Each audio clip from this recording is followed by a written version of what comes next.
찬양대가 다시 회복될 때까지 혹시 악기로 하나님께 영광 돌리기 원하시는 분은 신청해 주시면 이 시간을 통해서 연주할 수가 있습니다. 오늘 주시는 말씀은 홍해 2라고 하는 제목으로 함께 말씀을 나누고자 합니다.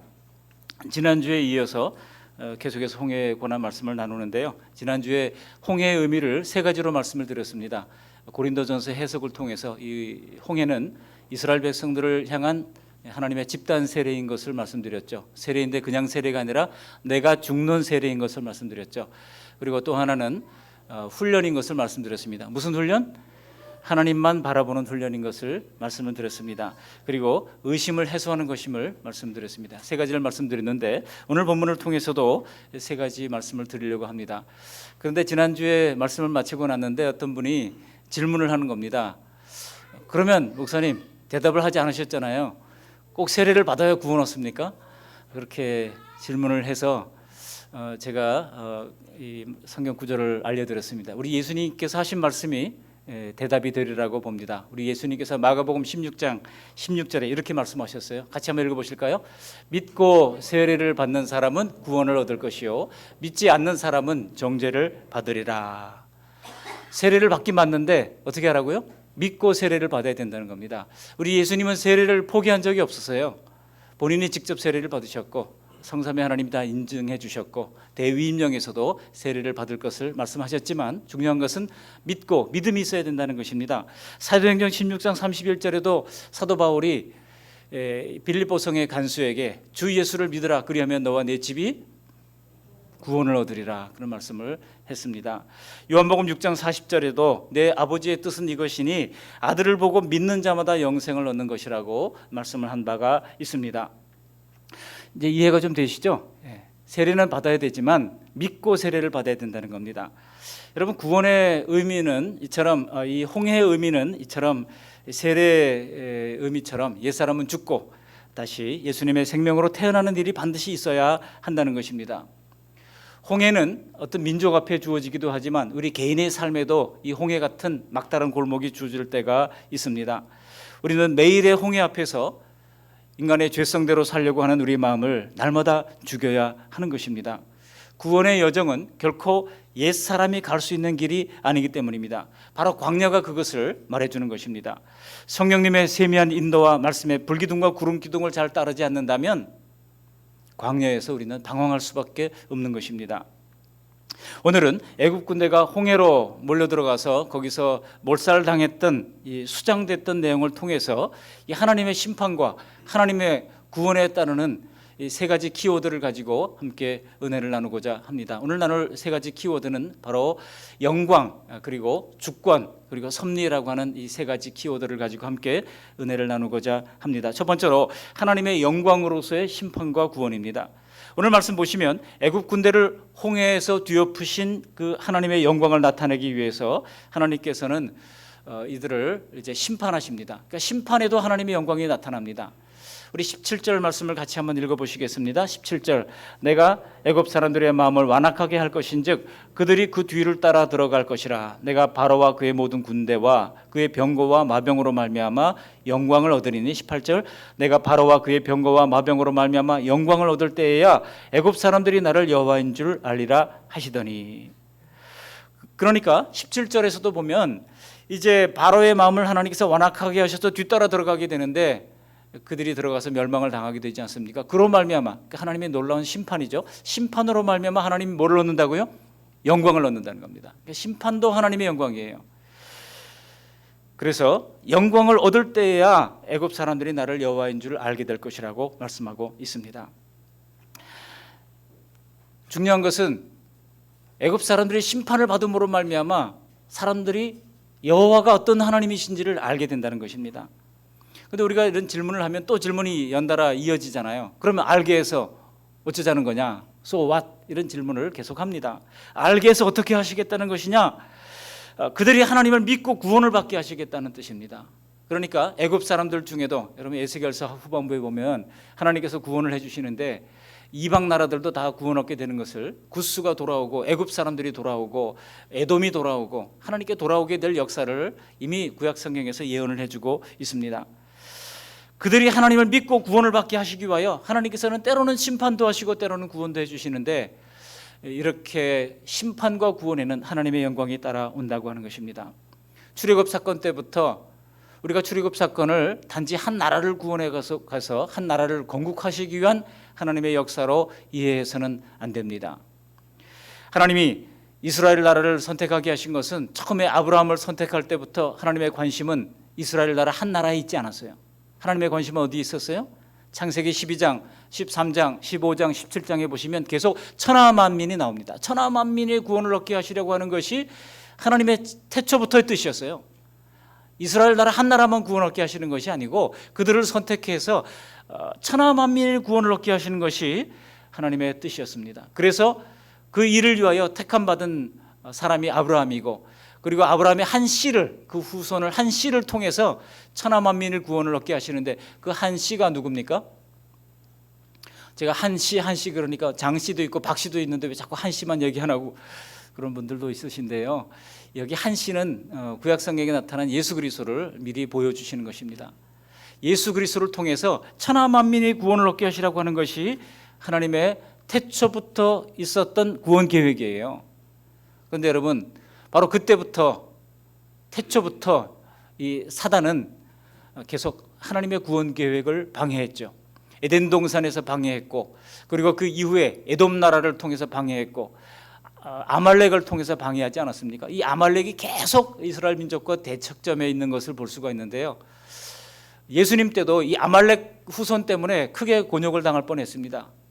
아말렉 후손, 바로 헤롯 가문이죠. 이 헤롯이 2살 이하의 어린아이를 다 죽이라고 하는 그런 무지막지한 명령을 내리게 됩니다. 그래서 예수님께서 어쩔 수 없이 이제 애굽으로 피신해서 가야만 하는 그런 일들이 있었죠. 지금까지 사단의 세력은 총력으로 방해를 하고 있는 겁니다. 애굽도 마찬가지입니다. 이스라엘을 430년간 억류해 왔고, 지금 출애굽을 가로막고 있는 그 애굽의 배후에는 뭐가 있습니까? 하나님의 구원 계획을 방해하고자 하는 이 사단의 세력이 존재하고 있다는 것입니다. 그러니까 애굽 군대를 심판하신 것은 하나님의 구원 계획을 방해하는 사단의 세력을 심판하신 것입니다. 그냥 애굽이 미워서가 아니고 사단의 세력을 심판하신 것을 보여주시는 거예요. 물론 하나님께서는 애굽의 악행에 대해서도 심판을 하시죠. 인간의 탐욕과 죄에 대한 심판을 하나님께서 엄중히 내리십니다. 이사야서 13장 하반절을 계속해서 보시면은요, 하나님께서 당시에 악하게 살고 있는 나라들을 두루두루 심판하시는 것을 보여주고 있습니다. 그러니까 악한 백성들을 다 심판하시겠다고 말씀하시는데, 아수르를 심판하죠, 바벨론을 심판하죠, 또 블레셋을 심판합니다, 모압을 심판하고 다메섹을 심판하고 구스를 심판합니다, 애굽을 심판하십니다. 가끔 여러분 뉴스를 보면서 우리가 공부를 할 때가 있는데, 이 지적 장애인들을 데려다가 착취하면서 노예처럼 부리는 염전 노예, 또 멸치잡이 노예 이야기가 나옵니다. 이 애굽의 악행은요, 이런 사람들과 별로 다를 바가 없는 그런 악행인 것입니다. 그러므로 애굽 군대의 심판은 하나님이 인간의 모든 악을 판단하시고 심판하신다고 하는 것을 보여주는 공의의 심판인 것입니다.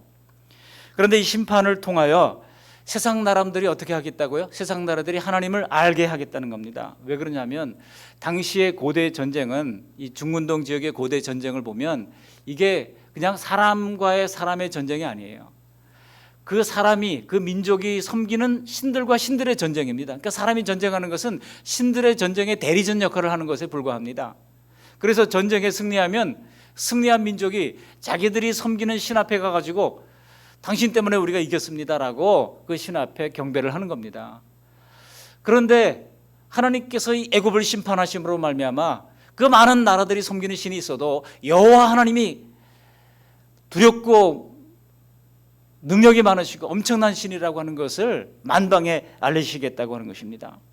당시 고대 사람들의 인식의 수준으로 우리 하나님께서 눈높이를 맞추어서 하나님의 존재를 나타내시는 것입니다. 너희들이 만드는 우상신들은 아무것도 아니다, 오직 여호와만이 참된 신이다라고 하는 것을 만방에 보여주시는 것입니다. 그리고 그럴 때 사람들이 두려워 떨면서 하나님 앞에 돌아올 때 그들을 구원으로 이끄시겠다는 것입니다. 이해가 되십니까? 실제로 이 홍해의 기적을 통해서 주변 나라들이 비로소 하나님을 알게 됩니다. 그래서 여러분 15장으로 내려가 보시면은 거기에 모세의 노래, 미리암의 노래가 나오지 않습니까? 하나님이 홍해를 통해서 기적을 베풀어 주셔서 구원해 주신 그 하나님의 놀라운 능력을 찬양하는 노래가 나옵니다. 거기 15장 14절 15절 보시면 모세가 이렇게 노래를 하고 있습니다. 우리 같이 한번 읽어보실까요? 시작. 여러 나라가 듣고 떨며 블레셋 주민이 두려움에 잡히며 에돔 두령들이 놀라고 모압 영웅이 떨림에 잡히며 가나안 주민이 다 낙담하나이다. 무슨 얘기입니까? 홍해 사건을 전해 들은 가나안 나라들이 위대하신 하나님을 비로소 알게 됐다는 겁니다. 여러분 실제로 이 소문으로 말미암아 하나님을 믿고 구원을 받은 상징적인 한 가족이 여호수아 2장에 나오죠. 누굽니까? 바로 라합 가족이 나옵니다. 그런데 이 광야 40년을 마친 이스라엘 백성들이 가나안 땅으로 들어가게 되잖아요.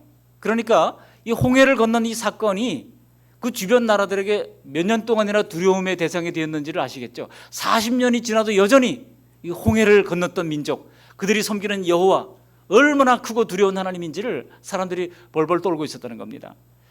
실제로 이 기생 라합이 이스라엘 정탐꾼들을 숨겨두고 구원을 약속받습니다. 그때 라합이 정탐꾼들에게 했던 말이 있습니다. 여호수아 2장 9절을 보면 라합이 이런 말을 하고 있어요. 같이 한번 읽어보시겠습니다. 말하되 여호와께서 이 땅을 너희에게 주신 줄을 내가 아노라. 우리가 너희를 심히 두려워하고 이 땅 주민들이 다 너희 앞에서 간담이 녹나니. 무슨 말입니까? 홍해에서 애굽 군대를 수장시킨 이 여호와 하나님의 백성이 들어온다고 하는 이 소문이 가나안 사람들의 간담이 녹을 정도로 두려움의 대상이 되었다는 겁니다.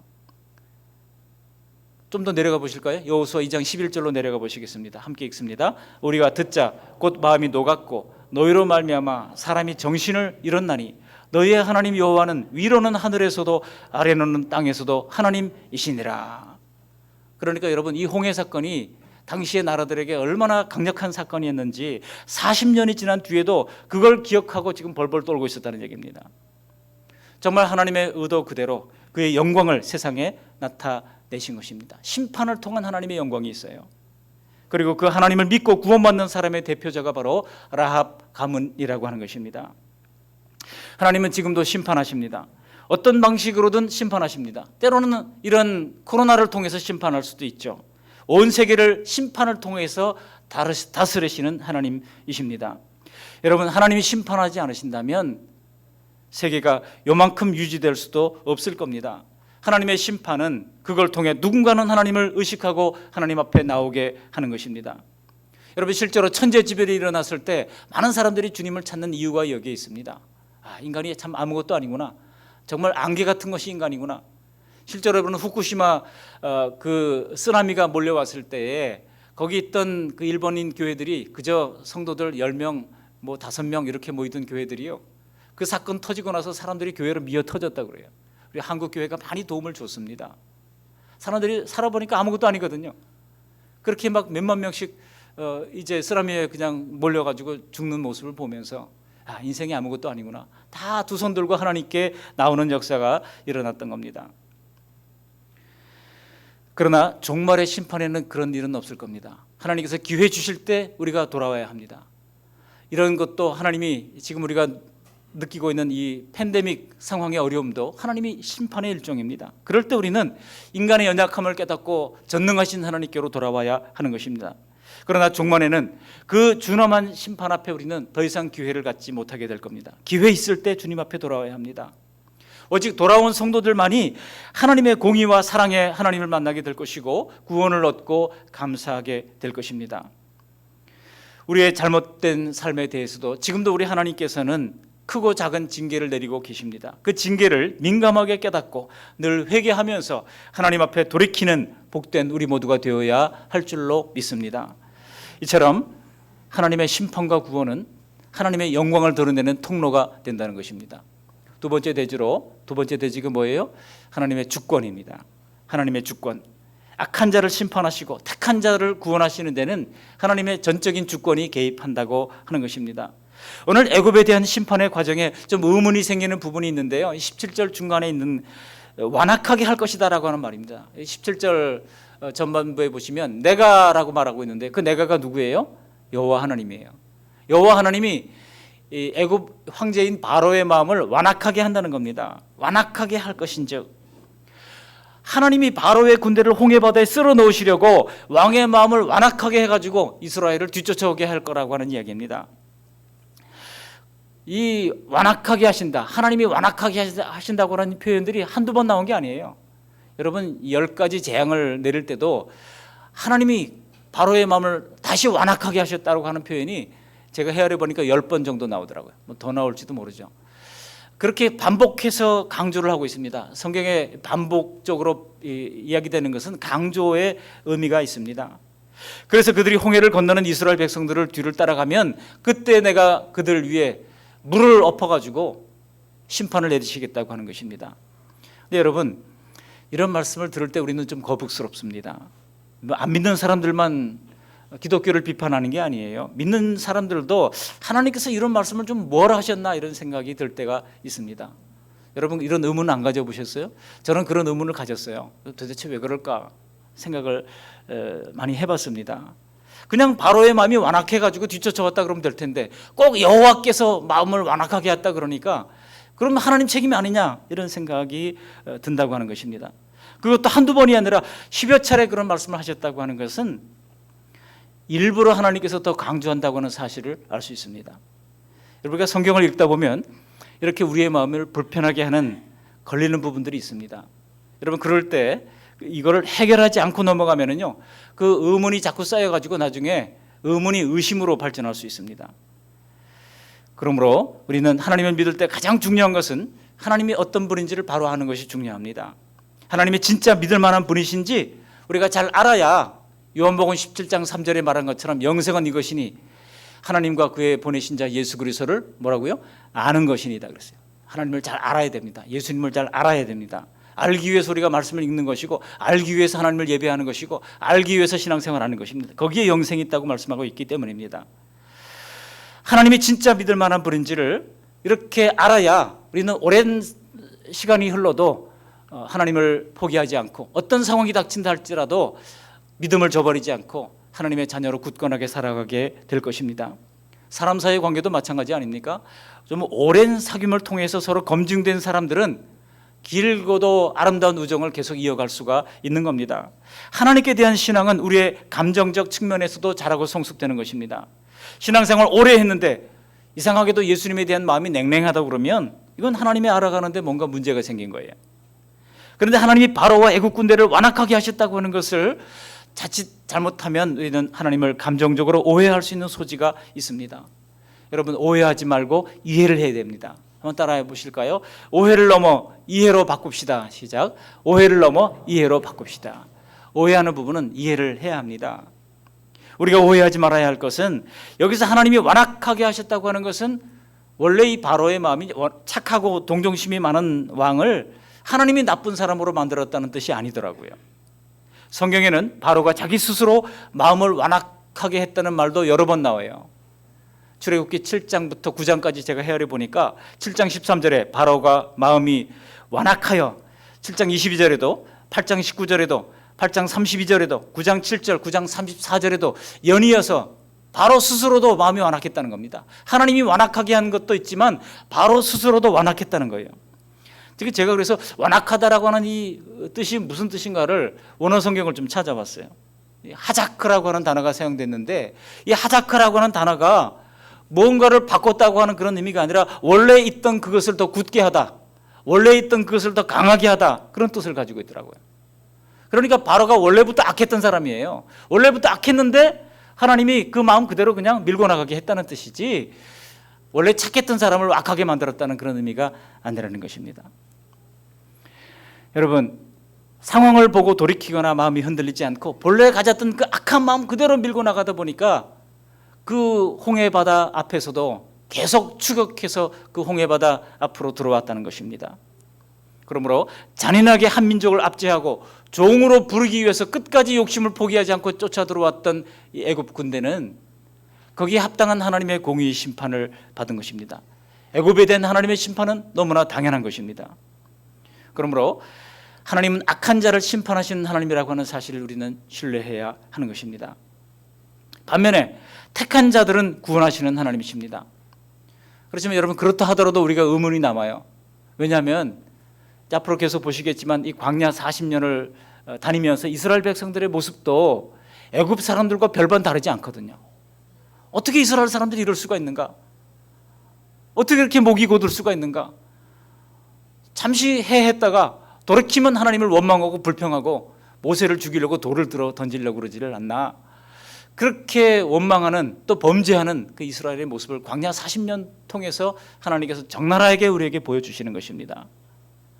그러면 우리에게 질문이 남잖아요. 왜 애굽은 돌이키지 못하게 마음을 굳혀놓으시고 왜 이스라엘은 구원해서 가나안 땅으로 들여보내는 것일까?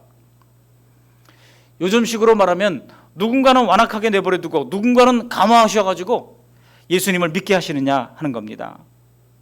구원할 자와 심판받을 자를 하나님이 정해놓은 게 아니냐는 것입니다. 하나님이 편애하시냐는 겁니다.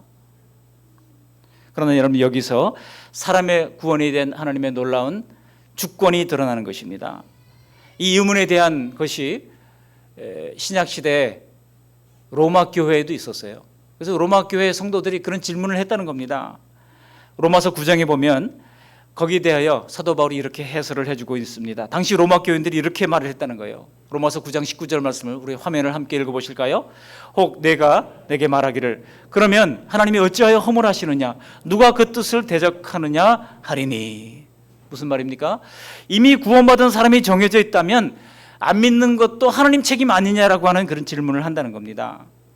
그런데 이 질문에 대해서 사도 바울이 중요한 하나님의 주권에 대한 변호를 하고 있습니다. 9장 20절로 내려가 보시겠습니다. 9장 20절 말씀 함께 읽어보십니다. 이 사람아, 내가 누구이기에 감히 하나님께 반문하느냐? 지음을 받은 물건이 지은 자에게 어찌 나를 이같이 만들었느냐 말하겠느냐? 이 말씀 보시면 그냥 깨갱이죠. 그리고 저 유명한 토기장의 비유가 그 다음 절에 나오는 겁니다.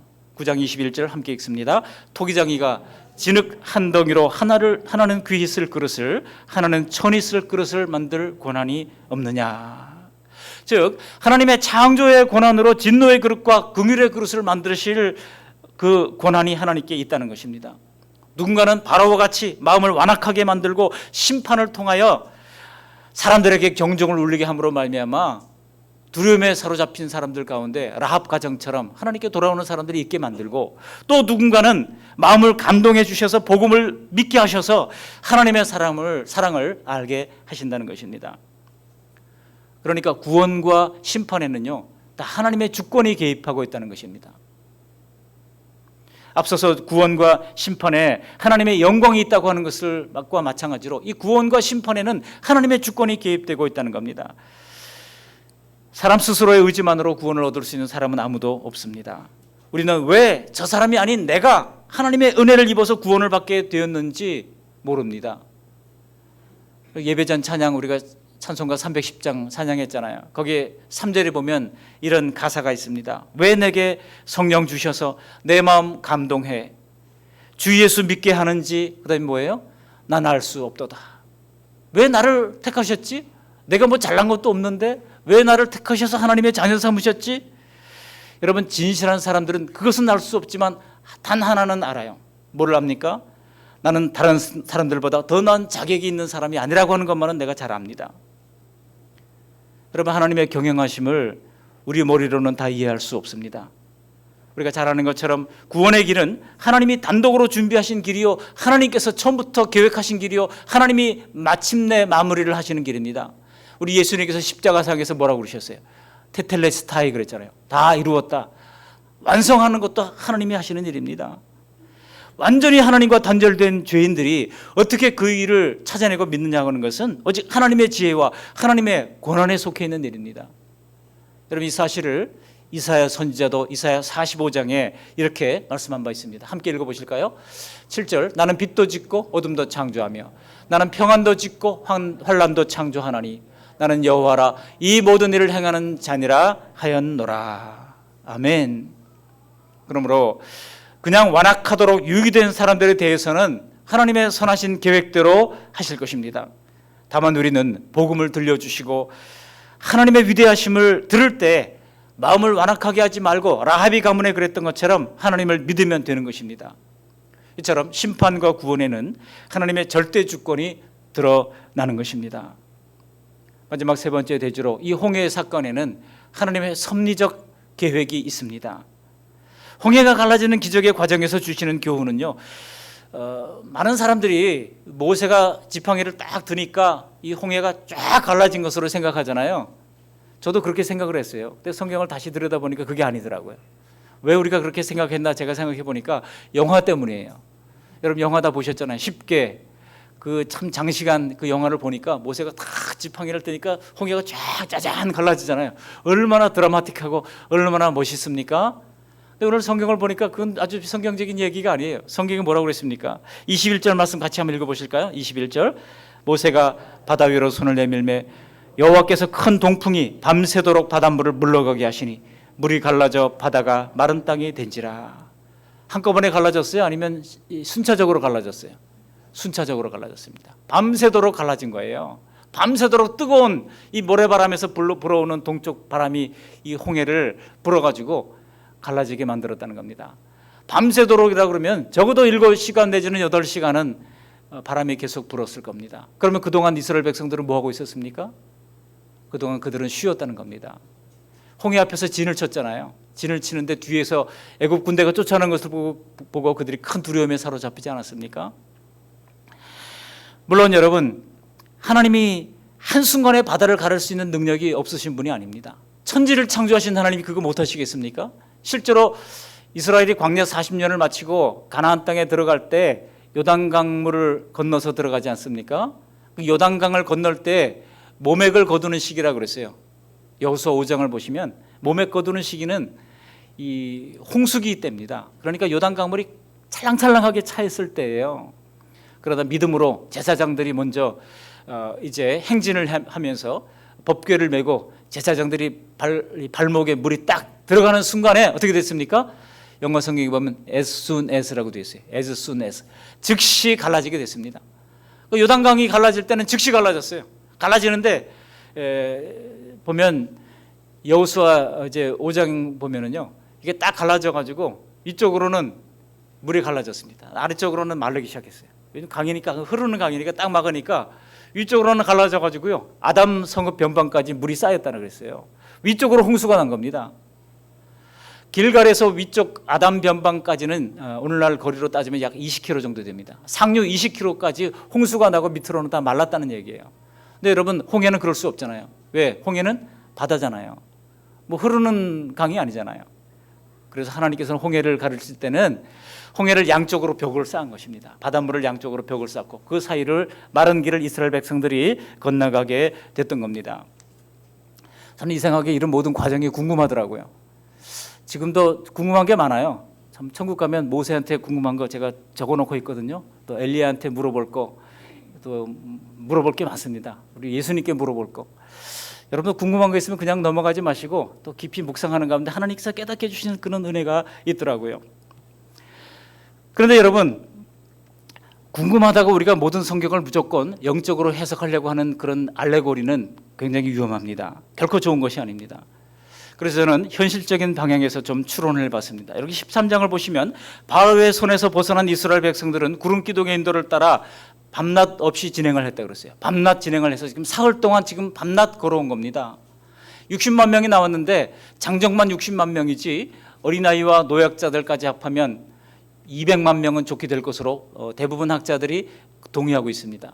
그리고 거기다가 그들이 목축업을 했지 않습니까? 양과 소떼들을 다 데리고 나왔어요. 그러니까 200만 명이나 되는 사람들이 그 많은 양떼와 소떼를 다 데리고 나왔다 그러면 행진이 더딥니까? 빠릅니까? 더딜 수밖에 없죠. 더딜 수밖에 없는데 3일 동안 그들이 계속해서 밤낮 쉬지 않고 나왔다 그러면 얼마나 힘들겠어요? 피곤할까요? 피곤하지 않을까요? 당연히 피곤하죠. 여러분 3일 동안 밤낮 동안 쉬지 않고 걸어본 적 있으십니까? 우리 물론 어르신들 6.25 때 그 피난 가시면서 그런 경험 아마 하셨을 거예요. 저는 군대 생활할 때 팀 스프릿 훈련할 때요, 일주일 동안 이제 남의 집 밭을 허락을 받고 이제 들어가서 이제 우리 부대원들이 들어가서 땅을 파가지고 거기에 위에 그 천막을 치고서 그 땅 밑에서 일주일 동안 지냈던 적이 있어요. 근데 잠을 잘 때 꼭 이 군용 워커라고 그러지 않습니까? 군화를 폼에 안고 자야 됩니다. 왜냐면 그걸 그냥 내버렸다가 아침에 일어나가지고 기상해가지고 신발이 안 들어가요. 얼어붙어가지고. 이걸 이제 안고 자야 되죠. 얼마나 재밌습니까? 혼자서 그냥 그렇게 고생하면 힘들지만 같이 그렇게 하니까 겨울 캠핑을 하는 거라고 생각하고 즐겁게 그런 훈련을 했던 기억이 있습니다. 그렇지만 여러분, 이 광야 3일 동안 이렇게 밤낮 행진했던 것이 그런 것과 비교할 수 있겠습니까? 그런 군대 훈련은요, 보급품도 충분하잖아요. 보급품이라도 충분하지. 지금 이 사람들이 어디를 가야 할지 모르는 그런 광경 가운데 모세 인도를 따라 지금 구름기둥과 불기둥을 가지고 따라서 지금 오다 보니까 앞에 홍해가 딱 가로막힌 겁니다. 거기에 진을 치게 된 겁니다. 그런데 뒤에는 지금 애국 군대가 쫓아오고 있습니다. 더구나 여러분, 이 홍해 바다가 무슨 소양강 건너는 것처럼 건너편이 바라보이는 곳이 아닙니다. 길게는요, 최장 홍해 이 폭이요 350km 되는 곳도 있고 평균 폭이 240km입니다. 그러니까 홍해 바다 중간을 건넌 게 아닙니다. 홍해 바다 여러분 지도를 보시면 쭉 그 홍해 바다 북쪽으로 보시면 시나이 반도가 있고 오른쪽으로는 아카바만이 있고 왼쪽으로는 수에즈만이 있죠. 그 수에즈만 쪽에 어떤 부분을 통해서 건너왔을 것이라고 성서 지리학자들은 대부분 인정을 하고 있어요. 근데 그 부분이 길이가 약 20km 정도 됩니다. 그러니까 하나님께서 밤에는 그들을 재우시고 새벽부터 이제 새벽에 갈라졌으니까요. 새벽에 갈라졌어요. 새벽에 홍해가 갈라진 것을 보고 그들이 진행을 해가지고 하루 동안 그 20km를 건너오게 된 겁니다. 하루 동안 건너오고 그 다음에 애국 군대가 쫓아 들어와서 수장을 당하게 하신 것입니다. 그런데 여러분, 하나님께서 얼마나 이들을 배려했는가를 저는 생각을 했어요. 너무 하나님께 감사하더라고요. 이스라엘이 거기 진을 치는 동안 여호와의 앞서가던 여호와의 사자가 어디로 갔다고요? 뒤를 이동했다고 말씀하고 있어요. 뒤로 이동해서 애국 군대와 이스라엘 백성 진친 사이에 있었다고 말하고 있고 또 구름 기둥이 뒤로 이동했다고 말씀하고 있습니다. 그러니까 여러분, 구름 기둥하고 무슨 기둥이 있어요? 불 기둥 있잖아요. 구름 기둥은 뒤에 있고 불 기둥은 앞에 있어요. 구름 기둥이 뒤에 있어가지고 애국 군대들이 쫓아오지 못하도록 흑암 가운데 그들을 가두어 놓았다는 겁니다. 꼼짝 못하고 있었어요. 도대체 길이 어딘지 보이지 않으니까. 그런데 이스라엘 백성들은 그 불기둥의 비호를 받으면서 그들은 편안하게 안식을 취했다고 하는 겁니다. 우리 하나님은요, 우리가 육체를 가진 연약한 사람이라고 하는 것을 다 아십니다. 저는 이 사실을 묵상하면서 얼마나 하나님께 감사했는지 몰라요. 하나님 우리의 피곤한 것을 다 아시는구나. 우리 예수님께서도 요한복음 4장에 보면 수가성의 여인을 만날 때 하루 종일 일하시고 피곤해서 그 우물가에 털썩 앉으셨다고 말씀하고 있습니다. 얼마나 피곤하시면 풍랑이는 갈릴리 바다에서 그 고물에 베개를 베시고 거기서 주무셨습니까? 제자들은 다 풍랑 속에서 다 두려워 떨고 있는데 우리 예수님 권하게 주무실 정도였습니다. 우리 예수님은요, 잠을 주무시는데 아주 권하게 아주 숙면하시는 분으로 유명합니다. 그런가 하면 우리 하나님께서 뭐라고 말씀하고 있습니까? 여호와께서 그 사랑하는 자에게 뭐를 주신다고요? 잠을 주신다고 말씀하고 있습니다. 여호와께서 사랑하시는 자에게 잠을 주신다고 예배 시간에는 잠을 주무시지 마시고 집에 가서 편안하게 주무시기를 바랍니다. 여러분, 힘든 일 있고 어려움이 있어도 하나님께서는 그 가운데 보호를 하시면서 하나님의 사자가 보초를 서시면서 이스라엘 백성들에게 안식을 허락해 주시는 것입니다. 쉴 때와 힘을 내서 걸어가야 할 때를 우리 하나님께서 아시고 쉴 때 확실하게 쉬게 하시는 것입니다.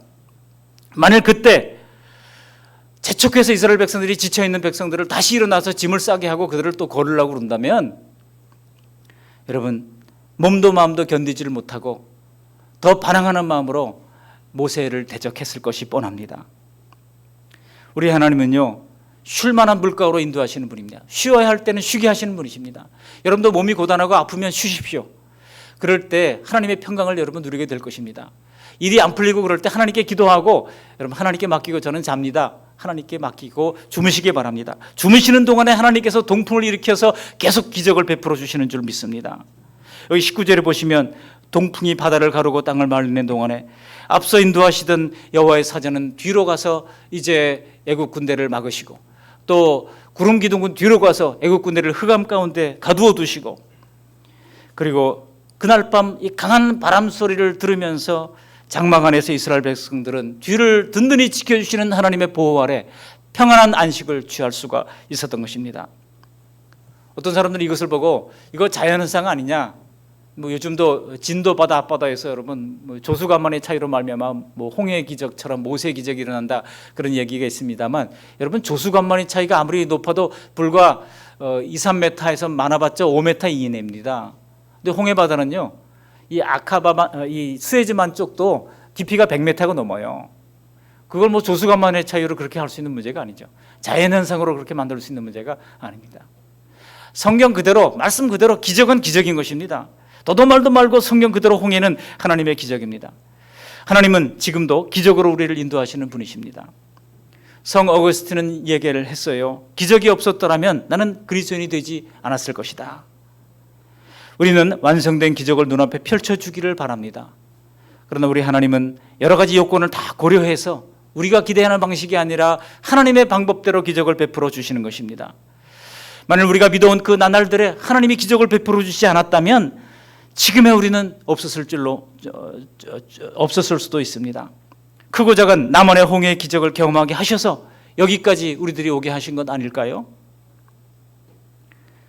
위기 앞에서도 길을 내주시고 어려움 속에서도 우리를 지켜주시고 보호해주시고 안식을 허락해 주셨기에 우리가 여기까지 왔노라고 고백하지 않을 수가 없는 것입니다. 하나님은 기적의 하나님이십니다. 그러나 내 방식대로가 아니라 하나님의 섭리적 방식대로 베풀어 주시는 것을 신뢰하시기를 바랍니다. 말씀을 정리합니다. 홍해의 기적에는 죄악을 심판하시는 하나님의 영광이 드러납니다. 그리고 택한 백성을 구원하시는 하나님의 영광이 드러납니다. 그리고 그 심판과 구원에는 하나님의 주권이 개입이 됩니다. 그리고 뒤에는 애국 군대, 앞에는 홍해가 가로막을지라도, 요즘식으로 말하면 앞에는 코로나가, 뒤에는 경제 위기가, 환경 위기가 우리를 뒤쫓을지라도 우리 하나님은 앞서가시며 길을 열어주시고 뒤에 있는 모든 것들을 하나님께서 막아주시고 보호해 주시는 하나님이신 줄 믿으시기를 바랍니다. 홍해에서 이스라엘을 잠재우시던 그 하나님의 자상하심을 여러분 믿으시고, 때로는 홍해가 더디게 물러간다 할지라도, 때로는 이 코로나가 더디게 사라진다 할지라도 모든 것을 고려하시는 하나님의 섭리를 신뢰하시면서 하나님의 뜻이 있겠지, 하나님의 계획이 있으시겠지, 하나님을 신뢰하는 믿음으로 잘 견디면서 마침내 하나님이 주시는 평강과 은혜와 위로를 다 누리시는 저와 여러분들이 다 되시기를 주님의 이름으로 축원합니다. 아멘. 고맙고 감사하신 하나님 아버지, 오늘 귀한 주님의 말씀을 들려주신 것을 감사를 드립니다. 하나님의 영광으로서의 심판과 구원을 보았습니다.